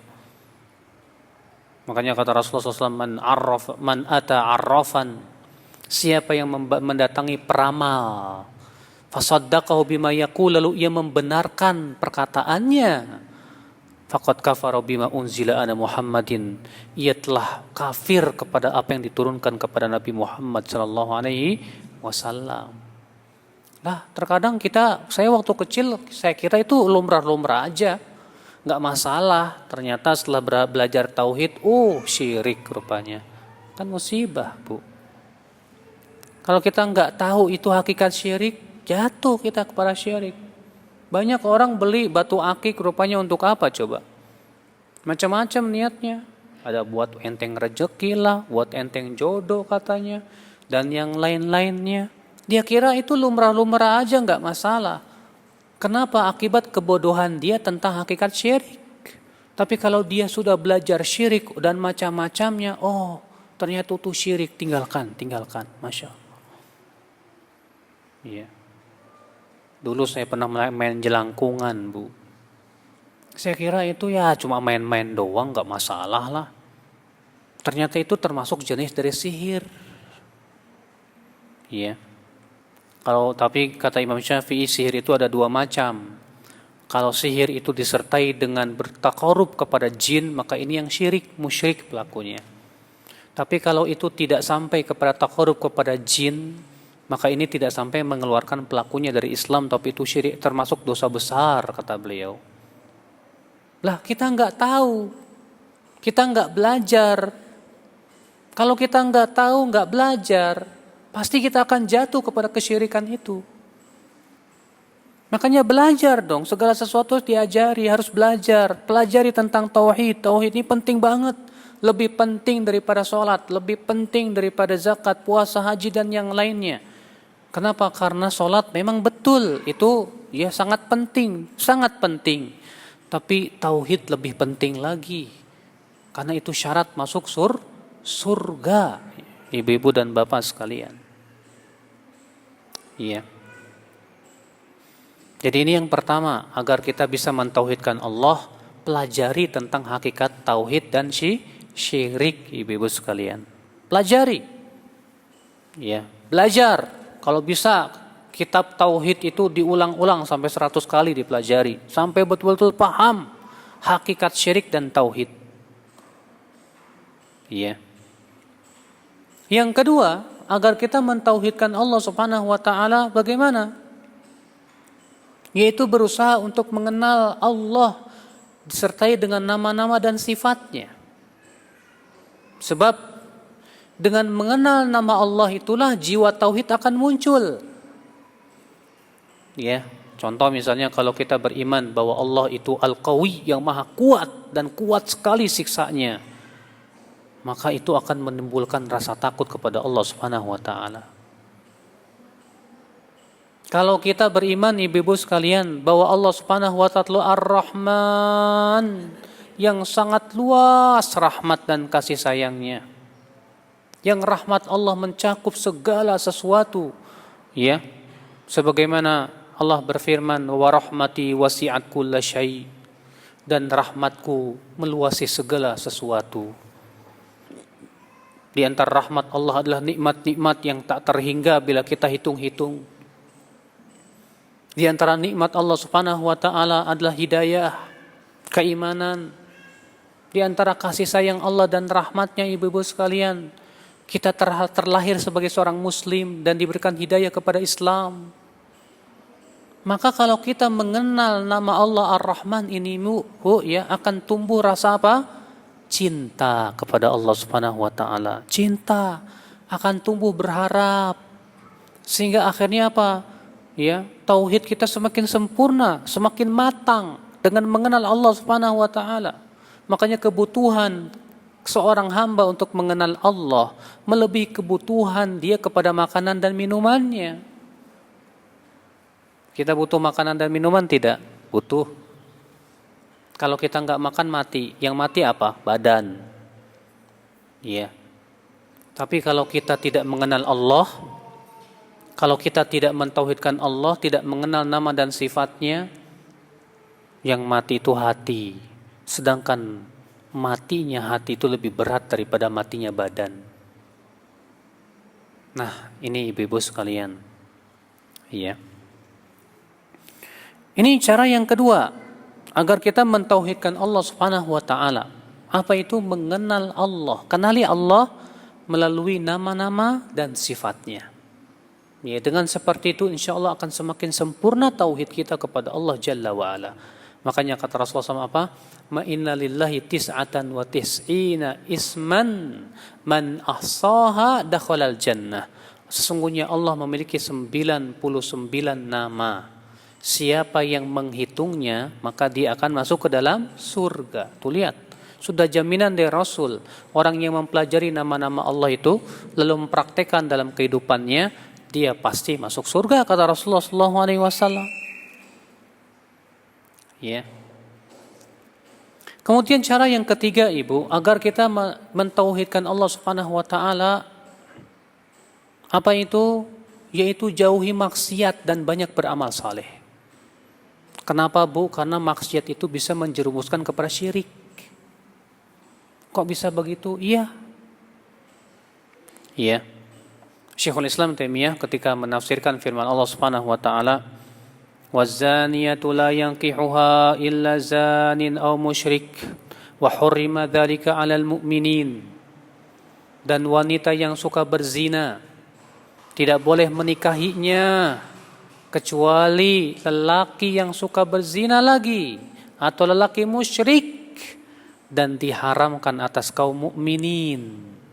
Lihat bu, Allah mengatakan wanita yang suka berzina tidak boleh menikahinya kecuali 2 orang. Siapa itu? Yang pertama lelaki yang suka berzina lagi, yang kedua lelaki musyrik. Lalu Allah mengatakan dan diharamkan kepada kaum mukminin, kata Syekhul Islam. Kenapa Allah mengatakan demikian? Karena zina corong kepada syirik. Makanya para ulama mengambil kaidah apa, Bu? Al-ma'asi dihlizul kufur. Maksiat itu corong kepada kekafiran. Ya. Di mana saja di situ tersebar kesyirikan, pasti tersebar pelacuran. Di mana saja di situ tersebar pelacuran, pasti tersebar kesyirikan. Makanya ibu-ibu sekalian, ya, maksiat itu pintu kepada kekufuran, kepada kesyirikan. Makanya Allah Subhanahu wa taala berfirman juga nih, ya, apa kata Allah Subhanahu wa taala dalam surat Al-Ahzab? فَلْيَحْذَرِ الَّذِينَ يُخَالِفُونَ عَنْ أَمْرِهِ أَنْ تُصِيبَهُمْ فِتْنَةٌ أَوْ يُصِيبَهُمْ عَذَابٌ أَلِيمٌ. Hendaklah waspada orang-orang yang menyelisih perintah Rasul itu untuk ditimpa fitnah atau ditimpa adab yang pedih, kata Allah. Ibu tahu tidak apa yang maksud dengan fitnah itu, Bu? Ya, kata Imam Ahmad bin Hanbal, atadruna mal fitnah? Tahukah kamu apa yang dimaksud dengan fitnah dalam ayat itu? Hiya syirk awil kufur. Yang dimaksud fitnah dalam ayat itu syirik atau kekafiran. Karena seringkali Allah menyebutkan fitnah dalam Al-Quran itu artinya kesyirikan, fitnah. Contoh misalnya Allah mengatakan waqatiluhum hatta la takuna fitnah. Perangilah mereka sampai tidak terjadi lagi fitnah, maksudnya syirik. Fitnah seringkali disebut oleh Allah dengan syirik. Syirik disebut oleh Allah dalam Al-Quran dengan fitnah. Maka di sini Allah memberikan ancaman. Allah mengatakan apa? Hendaklah waspada orang-orang yang menyelisih Rasul untuk diberikan salah satu dari 2 dan dua-duanya pahit. Apa itu, Bu? Yang pertama, ditimpa fitnah, ini yang paling berat. Ditimpa fitnah maksudnya apa? Kata Imam Ahmad tadi sudah saya sebutkan, yaitu ditimpa syirik, Bu, ditimpa syirik. Gara-gara ia menyelisih perintah Rasul jatuh kepada kesyirikan. Gara-gara ia menyelisih, ya, larangan-larangan Rasul, akhirnya ia pun diseret kepada kesyirikan. Na'udzubillah, nasallallahu alaihi wal afiyah. Ya, au yusibahum adzabun alim, atau ditimpa azab yang pedih, kata Allah Subhanahu wa taala. Jadi sekali lagi ibu-ibu sekalian, bahwa syirik, ya, dan tauhid penting sangat kita pelajari. Di antara caranya yaitu dengan cara beramal soleh dan kemudian menjauhi maksiat. Ya. Karena itu tujuannya adalah untuk memelihara tauhid kita. Dengan kita beramal soleh, menjauhi maksiat, terpelihara insyaAllah tauhid kita insyaAllah, ibu-ibu dan bapak sekalian. Ikhwata Islam, azakumullah wa iyyakum. Kemudian ya akhwat Islam, azakumullah, ibu-ibu dan bapak sekalian, tentunya untuk mentauhidkan Allah Jalla wa Ala, ya, selain daripada apa yang telah kita sebutkan tadi, ibu bapak, kita penting sekali untuk bagaimana langgeng di atas tauhid. Kita tidak ingin, ya, sekalipun dalam umur kita jatuh kepada kesyirikan. Karena kesyirikan itu bisa membatalkan amal, Bu. Allah berfirman, la in asyrakta la yahbatanna amaluk. Kalau kamu berbuat syirik, Allah pasti batalkan amalanmu lah. Ya, yang diamalin, yang dibatalkan amalan yang mana? Semuanya. Semua amal batal, habis sudah. Gara-gara perbuatan syirik. Maka dari itu kita ingin berpikir bagaimana supaya saya langgeng di atas kesyirikan, di atas tauhid, naudzubillah, ya. Kalau kita berada di atas kesyirikan, tentu agar kita langgeng, Pak, Ibu, supaya kita langgeng di atas tauhid dan wafat di atas tauhid. Yang harus kita lakukan adalah, ya, yang pertama, kita berusaha mengikhlaskan ibadah hanya kepada Allah saja dan ittiba Rasulullah sallallahu alaihi wasallam. Karena ketika kita terus ikhlas, ya, Insya Allah Allah berikan kepada kita kekuatan insya Allah untuk terus mentauhidkan Allah Subhanahu wa taala. Ya. Kemudian kita pun mengikuti Rasul sallallahu alaihi wasallam, mutaba'atu sunnati Rasul. Ya. Dalam setiap ibadah kita perhatikan bagaimana sih contohnya dari Rasul sallallahu alaihi wasallam. Bagaimana sih sunnah Rasul sallallahu alaihi wasallam? Maka insya Allah dengan seperti itu kita pun akan langgeng di atas tauhid. Yang kedua, berusahalah selalu berteman dengan orang-orang yang mentauhidkan Allah. Karena orang-orang yang mentauhidkan Allah mudah-mudahan menjadi penyelamat kita. Terlebih ketika kita mungkin misalnya karena kelalaian kita jatuh kepada syirik. Diingatkan sama teman kita, kamu jangan ngomong begitu, itu berbau kesyirikan. Alhamdulillah, ya kita selamat. Kenapa? Karena kita punya teman-teman yang mentauhidkan Allah, Ibu. Kita punya teman-teman yang kenal tentang hakikat syirik. Sehingga akhirnya pada waktu itu kita akan selamat dan insya Allah istiqomah terus di atas tauhidullah dengan teman-teman tersebut. Iya. Kemudian yang ketiga, Ibu-ibu sekalian, agar kita langgeng di atas tauhidullah jalla wa ala, kita membacalah sejarah orang-orang yang mentauhidkan Allah dari para nabi, para rasul, bagaimana kehidupan mereka. Iya. Kemudian yang ketiga, agar kita langgeng di atas kalimat tauhid juga, ibu-ibu sekalian, banyak-banyak mengucapkan kalimat tauhid. Karena zikir semuanya kalimat tauhid. Subhanallah tauhid.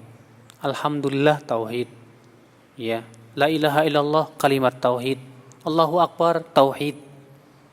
Demikian pula ucapan la haula wala quwata illa billah tauhid. Demikian pula ucapan subhanallah wa bihamdi subhanallahil azim tauhid. Ini semua kalimat tauhid. Makanya Rasulullah SAW senantiasa menganjurkan umatnya untuk memperbanyak kalimat-kalimat itu. Bahkan itu ya sangat dicintai oleh Allah. Juga Rasulullah SAW menyuruh kita memperbanyak untuk mengucapkan ya dzal jalali wal ikram tauhid. Ya, kata Rasulullah alidhu biya dzal jalali wal ikram. Terus meneruslah kalian mengucapkan ya dzal jalali wal ikram, wahai Allah yang memiliki keagungan dan kemuliaan. Tauhid. Itu tauhid, Ibu-ibu sekalian. Iya. Jadi inilah ibu-ibu sekalian, semoga kita semuanya diberikan oleh Allah wafat di atas tauhid, amin ya rabbal alamin. Karena itu adalah keinginan kita semuanya. Kita tidak ingin dan jangan sampai kita wafat di atas syirik, naudzubillah. Makanya Allah mengatakan wala tamutunna illa wa antum muslimun. Jangan kamu mati, jangan kamu wafat kecuali dalam keadaan kamu Islam. Itu yang kita inginkan. Ya. Semoga yang saya sampaikan pada pagi hari ini bermanfaat dan kita pun menjadi orang-orang yang mentauhidkan Allah Subhanahu wa taala. Kita buka tanya jawab. Silakan ibu-ibu yang mau bertanya. Kalau ada yang mau bertanya silakan. Kita buka tanya jawab. Ustadz, bagaimana cara menghadapi yang suka menghasut atau memusuhi keluarga kita? Contohnya tetangga, Ustadz. Bu, jangan membalas keburukan dengan keburukan. Karena kalau kita membalas hasut dengan hasut, akibatnya fatal. Bukan malah semakin beres, tapi semakin berabe, Bu. Makanya Rasulullah SAW bersabda begini, wa ini imru'un syatamaka aw ayyaraka bi amrin ya'lamu fika fala tu'ayyirhu bi amrin ta'lamu fihi ya wada' wabalahu alaihi wa ajruhu lak. Kalau ada orang yang memburuk-burukan kamu, menjelek-jelekan kamu dengan aib yang dia ketahui ada pada dirimu, jangan kamu balas dengan memburuk-burukan dia dengan aib yang kita tahu ada pada dia. Wada' wabalahu alaihi wa ajruhu lak. biarkan dosanya untuk dia, pahalanya untuk kamu. Jadi kalau kita punya tetangga yang suka menghasut, ya, memusuhi keluarga kita, ya sudah, sabar. Kalau salafus saleh terdahulu, Bu, kalau dimusuhi itu malah semakin berbuat baik kepada mereka. Ya. Makanya Allah mengatakan apa, Bu?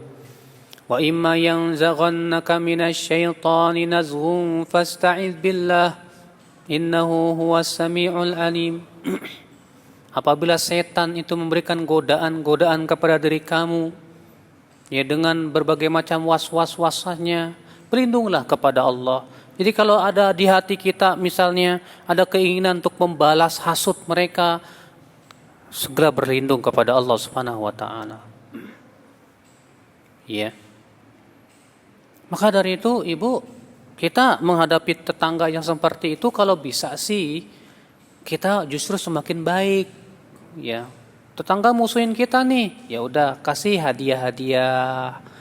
Saya yakin tetangga lama-lama jadi malu juga tuh, malu. Ya, Al-Hasan Al-Basri, Bu, pernah dulu disampaikan kepada beliau ada orang yang menggibah beliau, menjelek-jelekan beliau di belakang. Maka Al-Hasan Al-Basri pun kemudian, Bu, membawa ya keranjang satu keranjang kurma.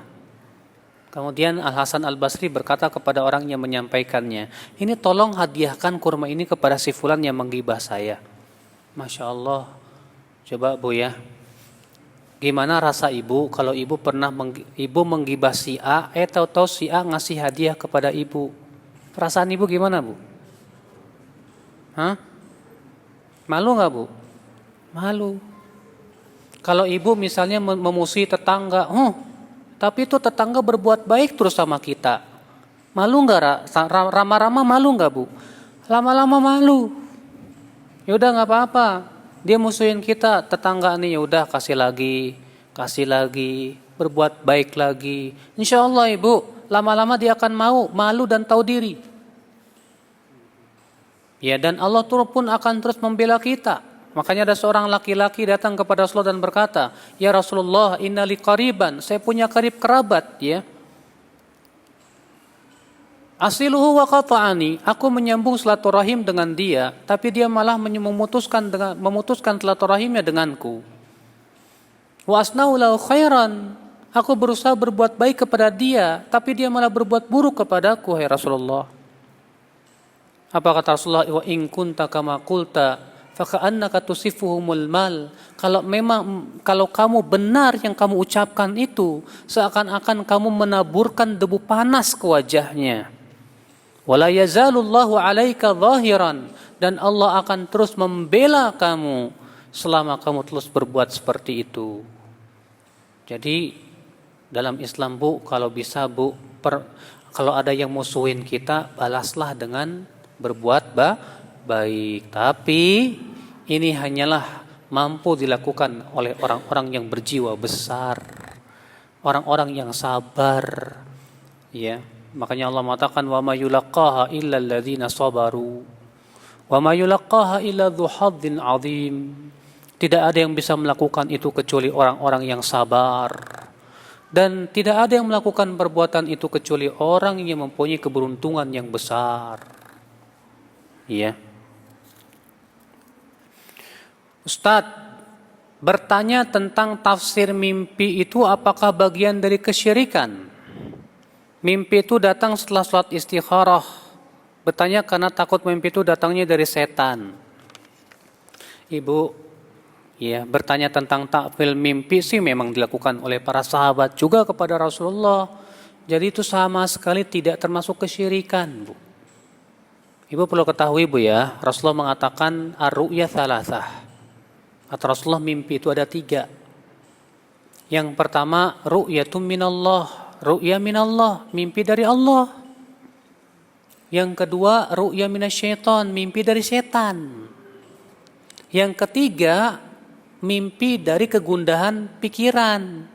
Misalnya ibu mikirin utang aja, sampai mimpinya dikejar-kejar anjing. Loh, ya. Kenapa? Karena kepikiran terus. Dari kepikiran itu kemudian jadi mimpi. Nah, sekarang tandanya mimpi dari setan apa? Kata sebagian ulama, tandanya mimpi dari setan itu biasanya mimpinya itu nggak jelas. Atau seperti seakan-akan kita jatuh dari tempat yang tinggi misalnya. Atau datang kepada kita wajah-wajah yang menyeramkan misalnya, yang membuat kita ketakutan. Nah, itu tandanya mimpi dari setan. Ya, segera kita berta'awudz. Ya. Kata Rasulullah, siapa yang mimpi yang buruk, segera ia meludah ke kirinya 3 kali. Tapi kalau ada suaminya jangan diludahin suaminya, Bu. Ya. Kemudian berta'awudz, a'udzubillahi minasyaitonirrajim. Ya, kemudian merubah sikap. Kalau mimpi dari Allah tandanya bagaimana? Biasanya jelas. Dan mimpi itu semakin mendekati subuh, kata Ibnu Qayyim, semakin jelas dan lebih terang. Dan biasanya terkadang mimpi itu wadih, jelas, ada juga yang mimpi sifatnya isyarat yang perlu ditakwil. Dan tentunya, Bu, kalau kita mau mentakwil mimpi, kita bertanya, butuh kepada kefakihan. Makanya dahulu para sahabat menceritakan mimpi-mimpinya kepada Rasulullah, dan Rasul mentakwil. Ada seorang sahabat datang kepada Rasulullah, "Hai Rasulullah, tadi malam aku mimpi aneh sekali ya Rasulullah. Aku takut." Ya. Kata Rasulullah, "Mimpi apa?" Sudahlah, aku tidak mau ceritakan kepada engkau ya Rasulullah. Mimpi apa? Kata Rasulullah. Kata wanita ini, sebagian tubuhmu hai Rasulullah berada di pangkuanku. Kata Rasulullah, oh, itu mimpi baik. Kelak nanti salah satu keturunanku akan diasuh oleh kamu. Rupanya dia menjadi pengasuh Hasan bin Ali bin Abi Thalib. Iya. Enggak masalah, Ibu. Bahkan Rasulullah pernah menceritakan mimpinya. Kata Rasulullah SAW, aku bermimpi minum susu. Terus aku minum sampai aku kenyang sekali, sampai rasa kenyang itu aku rasakan sampai ke kuku-kuku, kata Rasulullah. Wa a'taitul fadla Umar bin Khattab, dan aku berikan sisa susu itu kepada Umar bin Khattab. Apa kata para sahabat, "Hai Rasulullah, apa takwil mimpimu itu?" Kata Rasulullah, ilmu. Jadi mentakwil mimpi itu boleh, Bu. Nah, ini Ustadz mimpinya datang setelah sholat istikharah, Ustadz. Ibu, perlu Ibu ketahui sebuah kesalahan yang sering kali terjadi di masyarakat. Kalau kita sudah istikharah, kita nganggap jawabannya adalah mimpi. Ini salah besar, Bu. Ya. Jadi kalau kita sholat istikharah katanya nungguin mimpi. Ini mana dalilnya? Nggak ada dalilnya seperti itu, Bu. Iya. Jadi gimana dong Ustadz? Kalau kita sudah istikharah, segera lakukan apa yang kita inginkan. Nah, kalau ternyata di perjalanan itu dipersulit oleh Allah, itu tandanya Allah tidak ridho. Kan isi doa istikharah itu apa, Bu? Isi doa istikharah itu, ya Allah, kalau ini memang baik untukku dan untuk agamaku, ya di dunia dan akhiratku, maka mudahkanlah untukku ya Allah, takdirkan ya untukku. Berarti tandanya itu segala sesuatu dimudahkan untuk kita. Jadi kalau kita habis sholat istikharah nih, ya udah jalani aja. Kalau ternyata dipersulit jalannya oleh Allah, mundur. Tapi kalau ternyata itu dipermudah, itu tandanya dikabulkan doa kita. Ya. Saya dulu pernah waktu mau masuk Universitas Madinah, saya sudah tes di Universitas Madinah, kemudian menunggu setahun, rupanya datang khitab bahwa kamu diterima di kota Madinah untuk belajar di sana. Akhirnya apa? Saya istikharah dulu. Kan kata Rasulullah, siapa yang mau melakukan sesuatu istikharah. Malam-malamnya datang orang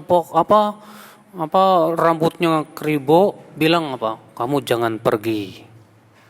Itu 3 malam berturut-turut saya mimpi begitu terus. Kamu jangan pergi. Akhirnya saya ragu, pergi nggak ya ke Madinah ya? Pak? Sampai akhirnya saya nggak mau ngurus persyaratan-persyaratannya itu, nggak mau. Sampai tersisa seminggu lagi. Tapi subhanallah, bapak saya langsung nyuruh, kamu urus sekarang. Setelah saya urus semua mudah, semua persyaratan dalam beberapa hari langsung selesai. Ya. Setelah saya belajar, aduh saya yang salah. Bayangkan kalau waktu itu saya ngikutin mimpi saya itu, mungkin saya nggak jadi sekolah di Madinah. Ya. Saya kira yang namanya jawaban sholat istikharah itu dari mimpi, ternyata yang datang setan. Setan tuh nggak suka kita nuntut ilmu kan, Bu? Ya. Nggak suka. Maka dari itu, Bu, jawabannya itu bukan dari mimpi, tapi apakah dimudahkan atau tidak urusan kita. Itu jawabannya. Iya. Ustadz, ada yang berobat ke orang pintar dan mengeluarkan kawat-kawat dari perut dan lain-lain. Apa itu merusak tauhid? Wah, merusak banget tuh. Karena orang pintar tuh dukun. Dan mohon maaf, tolong jangan sekali-kali mengatakan dukun itu orang pintar. Orang pintar itu yang mentauhidkan Allah, tuh pintar namanya. Orang pintar itu yang takut kepada azab Allah, tuh pintar namanya. Kalau dukun nggak pintar. Dukun itu, Bu, takarubnya kepada jin, minta bantuan kepada setan. Dia mengeluarkan kawat itu dari apa? Bantuan dari setan. Sedangkan orang yang minta bantuan kepada jin itu nggak pinter. Sebab ya Allah mengatakan jin itu selalu berusaha untuk menyesatkan manusia. Allah mengatakan wa annahu kana rijalun minal ins ya'udzuna birijalin minal jin fazaduhum rahaqa. Sesungguhnya ada lelaki-laki manusia yang minta pertolongan, minta perlindungan kepada laki jin, maka para jin itu semakin menambah kesesatan mereka. Makanya para dukun tuh jangan disebut orang pinter, Bu. Itu orang bodoh. Ya. Yang orang pinter siapa? Yang mentauhidkan Allah, menjauhkan kesyirikan, itu pinter karena mereka pengen masuk surga. Ya, jadi Bu, mendatangi para dukun tuh, Bu, termasuk perkara yang bisa merusak tauhid, Bu. Kata Rasulullah SAW, man atakahinan, siapa yang mendatangi dukun tidak akan diterima sholatnya 40 malam. Tuh lihat, baru mendatanginya doang. Dalam satu riwayat yang lain, man ata arrafan fasaddaqa bima yaqul, siapa yang mendatangi dukun dan membenarkan ucapannya, sungguh ia telah kafir kepada apa yang diturunkan kepada Nabi Muhammad sallallahu alaihi wasallam. Ya, Bu ya. Jadi jangan datang ke dukun, Bu. Ya. Ustaz, pembantu saya berhenti mendadak dan tidak kembali. Masih ada sisa gajinya di saya, bagaimana ya Pak Ustaz? Saya jadi ingat, Bu, tentang kisah 3 orang yang masuk ke dalam goa. Ketika mereka berada di dalam gua, tiba-tiba turunlah batu besar dan menutup pintu gua. Akhirnya masing-masing dari 3 orang ini bertawasul melalui amalan soleh mereka. Nah, yang ketiga berkata, ya Allah, dahulu saya punya pekerja-pekerja yang bekerja pada saya. Kemudian saya berikan gaji-gaji mereka, kecuali 1 orang dia pergi entah kemana. Kemudian aku pun memutar uang orang ini sampai menjadi banyak, menjadi harta yang banyak, kambing, sapi, kebun-kebun. Suatu hari ya Allah, dia kembali lagi dan berkata, hai fulan, mana gajiku yang dulu? Kata aku kepada dia, yang kamu lihat berupa ternak-ternak, kebun-kebun, itu semua milik kamu dan upah kamu. Ya, lalu orang ini mengambil semuanya tanpa tersisa. Kemudian Allah pun membukakan pintu batu tersebut sehingga mereka pun bisa keluar. Nah, kalau ibu misalnya ya simpan baik-baik, simpan aja, mungkin suatu ketika dia akan kembali lagi. Atau ibu mau putar menjadi sebuah usaha, kemudian ternyata ya upahnya dia itu jadi banyak. Maka berarti itu semua milik dia, bukan milik ibu. Ya, itu kebaikan buat ibu insyaallah. Yang jelas ibu ya, kalau ibu khawatir mungkin suatu ketika dia akan kembali lagi, ya simpan aja baik-baik. Tapi kalau ibu misalnya mendengar dia sudah meninggal dunia, kasih ke ahli warisnya. Kalau nggak tahu juga gimana dan kita merasa dia sudah tidak mungkin lagi datang ke kita, ya sudah infakkan buat dia. Ya, mudah-mudahan bermanfaat buat dia. Bagaimana cara dengan tauhid menghadapi cobaan, Ustadz? Waduh, Bu, apalagi kalau menghadapi cobaan, tauhid itu sangat diperlukan loh, Bu. Kenapa demikian? Karena untuk menghadapi cobaan butuh kepada keimanan nggak, Bu? Oh iya. Cobaan berat sekali. Kalau ibu nggak sabar, sulit. Bagaimana ibu bisa sabar? Tentu dengan berharap kepada Allah, ya pahalanya. Dan kita menyadari bahwa cobaan ini adalah dalam rangka menggugurkan dosa. Sehingga ibu pun berharap supaya Allah ampuni dosa-dosa saya. Ibu berharap supaya Allah angkat derajat saya dengan ujian dan cobaan ini. Dengan keimanan seperti itulah ibu akan bisa menghadapi cobaan.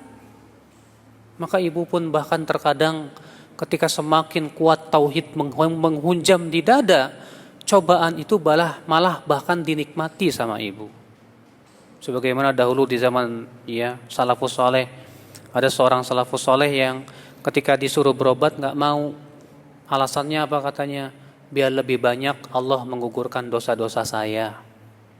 Masya Allah, bukan karena dia tidak mau berobat, tapi rupanya dia berharap supaya dosa-dosanya digugurkan oleh Allah Subhanahu wa taala. Jadi akhirnya saking kuatnya tauhid dan keyakinan dia kepada Allah, semakin malah cobaan itu dia nikmati, Ibu. Subhanallah. Arti dari jika kita mengenal diri kita, maka kita akan mengenal Allah. Ya jelas, Bu. Ibu kenal diri sendiri, kenali siapa diri kita. Saya ini manusia. Siapa sih saya? Saya itu diciptakan. Ya, siapa yang menciptakan saya? Allah Subhanahu wa taala. Siapa yang menciptakan semua makanan-makanan untuk saya hidup di dunia ini? Ada padinya, ada buah-buahannya. Siapa yang menumbuhkan berbagai macam tanaman dan buah-buahan itu? Allah Subhanahu wa taala. Oh. Siapa yang menurunkan hujan dari langit? Dengan hujan itu Allah tumbuhkan berbagai macam kebutuhan untuk kita. Allah. Siapa yang memberikan kepada kita mataharinya, dengan matahari itu kita merasakan kehangatan? Allah. Siapa yang memberikan kepada kita kekuatan untuk mencari rezeki, lalu Allah pun bukakan pintu-pintu rezeki kepada kita. Padahal tetangga kita sama-sama berusaha tapi tidak dibukakan pintu rezeki kepada dia. Allah. Ketika kita tahu bahwa diri kita adalah makhluk Allah dan semua yang Allah berikan itu semua dari Allah, maka kita akan kenal siapa pencipta kita, Allah Subhanahu wa taala. Makanya ibu, orang yang tidak mengenal dirinya, dia tidak akan kenal Allah. Dan orang yang tidak kenal Allah, Allah jadikan pun dia tidak mengenal dirinya. Makanya Allah mengatakan wala takunu kalladzina nasullaha fa'ansahum anfusahum. Janganlah kamu seperti orang-orang yang melupakan Allah, maka Allah pun menjadikan lupa kepada dirinya sendiri. Masya Allah. Orang yang melupakan Allah, Allah jadikan ia lupa kepada dirinya sendiri, Bu. Ya. Sallallahu alaihi wal afiyah. Pada waktu sholat wajib tiba, tapi kita mendahulukan pekerjaan, termasuk syirik nggak, Ustadz? Ini maksudnya apa nih, pertanyaan nih? Kalau memang pekerjaan itu sudah ada ditentukan waktu sholatnya, misalnya waktu sholatnya jam 1 ya sudah taati saja, jam 1 baru sholat berjamaah, nggak masalah. Tapi kalau yang dimaksud artinya perusahaan misalnya tidak memberikan kita waktu sholat, akhirnya kita lebih mengedepankan bekerja daripada kita sholat. Betul, itu termasuk syirik. Karena kita termasuk mengedepankan kepentingan kita daripada kepentingan Allah. Dan berarti kita di situ ada nilai takut. Takut kalau saya sholat nanti diomelin bos. Kalau saya sholat nanti saya akan dipecat dan yang lainnya. Wah, ini hati-hati. Kalau seperti ini bahaya untuk bisa syirik, ibu-ibu sekalian. Bagaimana orang yang selama hidupnya tidak mentauhidkan Allah, tapi setelah orang itu sakit dan waktu sakit itu kami sebagai anak-anaknya berusaha membimbing dan mengajarkan syahadat kepadanya. Dan alhamdulillah beliau pun bersyahadat dan belum sempat mengamalkan amalan-amalan soleh dan ajaran Islam. Beliau meninggal dunia. Apakah syahadat beliau diterima oleh Allah? Ya diterima, Ibu. Kalau memang dia mengucapkannya betul-betul dari hatinya, dari kejujuran hatinya. Kalau dia misalnya selama hidupnya berbuat syirik, di akhir hayatnya dia mengucapkan 2 kalimat syahadat, wafat setelah itu. Apa yang terjadi? Di surga. Loh, dia kan tidak beramal saleh, walaupun tidak beramal saleh. Dalilnya mana Ustaz? Riwayat Bukhari. Bahwa Rasulullah SAW pernah mengunjungi orang Yahudi yang sedang sakit. Ya, Rasulullah pernah menjenguk orang Yahudi yang pernah sakit. Kemudian Rasulullah bersabda kepada orang Yahudi ini, "Aslim, masuk Islamlah kamu." Lalu orang ini melihat ke bapaknya. Apa kata bapaknya? "Ati Abul Qasim," taati dia. Lalu orang Yahudi ini pun masuk Islam dan bersyahadat. Setelah itu meninggal dunia. Ya, apa kata Rasulullah? "Alhamdulillah alladzi najjahu minan nar." Segala puji bagi Allah yang telah menyelamatkan ia dari api neraka. Padahal dia baru masuk Islam dan langsung meninggal. Tapi Rasulullah mengatakan segala puji bagi Allah yang telah menyelamatkan dia dari api neraka. Ya, alhamdulillah. Bahkan disebutkan dalam riwayat Muslim, Bu, ya Rasulullah SAW bersabda, Islam akan punah sebagaimana baju akan lusuh. Sampai-sampai nanti akan datang suatu zaman, kata Rasulullah, orang sudah tidak kenal lagi sholat, tidak kenal lagi puasa, tidak kenal lagi haji. Kecuali satu orang tua renta yang berkata, kami dahulu mendapatkan bapak-bapak kami mengucapkan la ilaha illallah. Ya, kemudian seorang tabi'in berkata kepada sahabat Hudzaifah ini, namanya Silah, apa manfaatnya la ilaha illallah? Padahal mereka tidak sholat, tidak zakat, tidak puasa, tidak haji. Apa kata Hudzaifah? Tunjihim minan nar. Itu akan menyelamatkan mereka dari api neraka insyaallah. Iya. Ustadz, bagaimana caranya menanamkan tauhid di keluarga kita? Bu, menanamkan tauhid di keluarga itu, Bu, memang butuh kepada usaha. Ada beberapa cara yang bisa kita tempuh. Yang pertama, ya, menanamkan tauhid kepada anak itu dengan cara dialog. Ya, dengan dialog kita menanamkan akidah-akidah tauhid. Contohnya, nak, yang menciptakan langit dan bumi itu siapa? Allah. Pencipta kita siapa, nak? Allah. Jadi kita hanya sholat untuk Allah, kita beribadah hanya kepada Allah. Nah, tanamkan dengan cara berdialog dengan anak baik-baik. Yang kedua, Ibu, ya, dengan cara praktek. Perlihatkan kita sholat di sisinya, sehingga si anak itu pun mau meniru kita sholat. Ya, harus ada. Kita berusaha untuk mendekati anak kita, memberikan pemahaman yang benar terhadap tauhidullah jalla wa'ala. Tapi tentunya orang tuanya harus belajar dulu tentang tauhid. Sebab bagaimana orang tua akan mengajarkan anaknya tauhid kalau orang tuanya tidak paham tauhid, Ibu. Saat menjaga akidah anak-anak di akhir zaman yang mulai menggila ini, terutama anak perempuan, gimana? Nah, makanya, Bu, jangan salah berikan lingkungan, jangan salah berikan sekolah. Ya, kalau kita tahu lingkungannya rusak yang bisa menghancurkan anak-anak kita, segera pindah. Cari lingkungan yang betul-betul bisa menjaga akidah anak kita. Kalau kita tahu sekolahnya merusak, pindahkan ke pesantren. Ya. Jangan hanya sebatas kita nyekolahkan untuk kepentingan dunia. Dunia sudah dijamin insyaallah, Bu. Ya. Yang kita pikirkan bagaimana keselamatan akidah anak kita. Sekolahnya, masukkan sekolah pesantren, toh pesantren juga insyaallah mengeluarkan ijazah-ijazah negara. Yang penting dia selamat akidahnya. Ini yang harus kita lakukan, Ibu.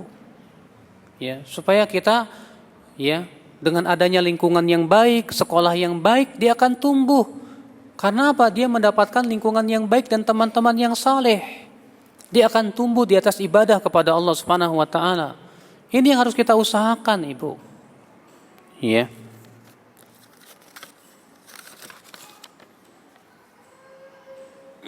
Bagaimana mengingkari kesyirikan yang sudah membudaya pada lingkungan? Kalau memang kita tidak mampu, yang terpenting adalah selamatkan dulu diri kita dan keluarga kita. Allah berfirman, ya ayyuhalladzina amanu alaikum anfusakum la yadurrukum man dhalla idza tadaitum ila Allahi marji'ukum jami'a fayunabbi'ukum bima kuntum ta'malun. Hai orang-orang yang beriman, peliharalah dirimu sendiri dulu. Tidak akan membahayakan kamu orang-orang yang sesat itu bila kamu sudah mendapatkan hidayah, kata Allah. Kepada Allah lah kalian semua akan dikembalikan dan Allah akan memberitahukan tentang amal-amalan kalian. Kalau kita memang Masya Allah ya sulit untuk merubahnya, yang terpenting rubah diri kita dulu sendiri dan keluarga kita. Ini dulu Bu, skup yang kecil dulu kita lakukan. Ya, sambil kita terus belajar tauhid, menjauhkan kesyirikan, sambil kita terus mengajarkan istri dan anak-anak kita, sambil kita juga mendakwakan kepada orang tua kita, kepada kakak kita, kepada adik kita. Yang kita bisa lakukan, tetangga kita dakwahi, alhamdulillah. Semaksimal mungkin kita berusaha ada perubahan, merubah. Walaupun tidak bisa maksimal, jangan sedih. Nabi Nuh 950 tahun ternyata hanya 80 orang yang mengikutinya.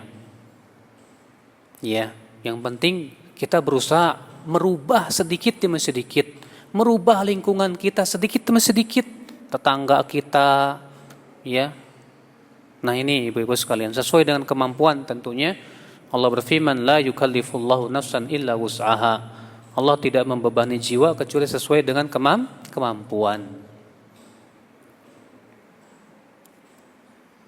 Bagaimana menyikapi kesyirikan yang dapat membahayakan jiwa atau harta kita? Maksudnya gimana ya? Menyikapi kesyirikan yang membahayakan jiwa atau harta kita. Maksudnya gimana Bu ya? Gak ngerti saya. Kalau yang dimaksud artinya misalnya seperti Ammar bin Yasir ya. Ammar bin Yasir dipaksa, disiksa untuk mengucapkan kata-kata syirik. Maka kalau ternyata dia ucapkan karena memang keterpaksaan, darurat, ya, maka yang seperti ini dimaafkan oleh Allah. Makanya Allah mengatakan illa man ukriha wa qalbuhu mutmainnun bil iman walakin man syaraha bil kufri sadra. Kecuali yang dipaksa sementara hatinya dipenuhi dengan ketenangan dengan iman. Namun yang dibenci Allah, yang dimurkai oleh Allah adalah siapa? Yang melakukan kekufuran dengan lapang kelapangan dada. Jadi kalau misalnya ibu dipaksa untuk berbuat syirik, kalau tidak ibu akan dibunuh. Akhirnya terpaksa kita lakukan, dimaafkan insyaallah. Tapi kalau kita tetap tidak mau berbuat syirik walaupun dibunuh, maka ini mati syahid insyaallah. Iya. Apa hukumnya membunuh dukun, Ustadz? Bu, yang boleh membunuh dukun itu pemerintah. Makanya dalam Islam memang dukun itu dibunuh. Tapi yang membunuh bukan kita. Kalau kita yang membunuh, nanti para dukunnya para balas dendam loh Bu. Akhirnya terjadi perang, gak ada manfaatnya. Makanya yang melakukan hukum bunuh dalam Islam itu ya pemerintah. Kalau pemerintah tidak melaksanakan, ya sudah mereka yang dosa. Jadi kita apakan? Kita dakwahi dukun itu supaya taubat. Adapun kita bawa parang, saya akan bunuh kamu, ini malah menimbulkan mudarat yang lebih besar. Iya. Jadi caranya bagaimana Bu? Dakwahi para dukun. Dukun gak bakal dapat hidayah. Kata siapa Bu? Saya waktu ke Bengkulu, saya di sana bertemu dengan seorang dai sunnah.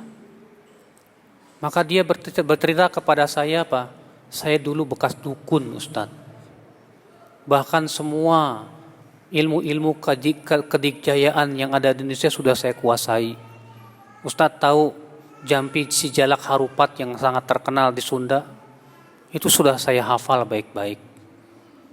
Dia sampai dukunnya, bahkan dia itu dukun paling ditakuti di Bengkulu. Iya. Rupanya ada temannya yang waktu kecil, ya sama-sama dulu main sama dia sekolah di Libya, pulang ketemu sama temannya. Rupanya temannya udah jadi dukun. Akhirnya sering dialog, mikirlah dia. Akhirnya dia taubat, dia tinggalkan semua perdukunannya itu, Bu. Iya. Makanya kita dakwahi.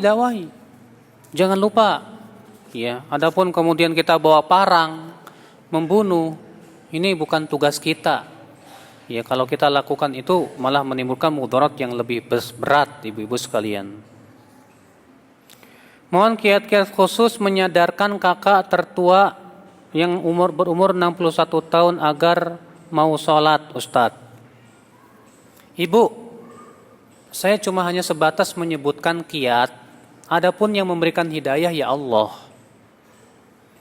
Ya, kita ini hanya sebatas disuruh usaha saja kok, Bu. Ya. Kiat yang pertama, kita berusaha untuk menasihati melalui orang yang dia hormati.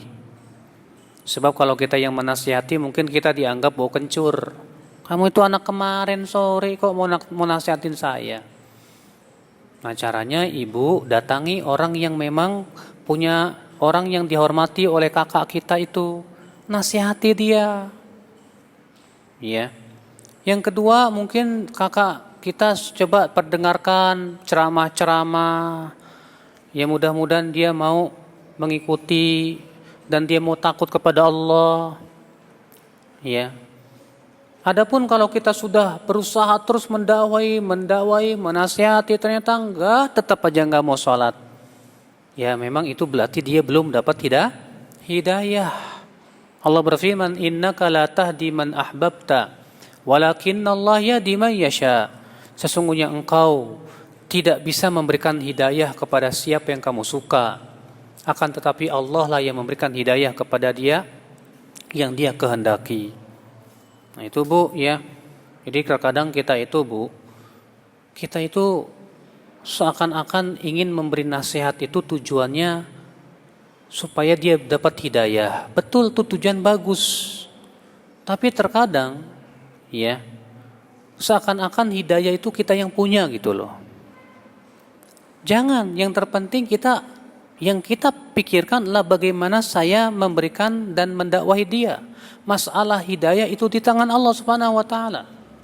Hanya Allah yang memiliki hidayah, Ibu. Kita hanya berusaha saja. Ya. Ustadz, ibu saya dulu rajin sholat, tapi sekarang ini beliau pikun. Bagaimana kewajiban beliau untuk melakukan sholat setelah pikun?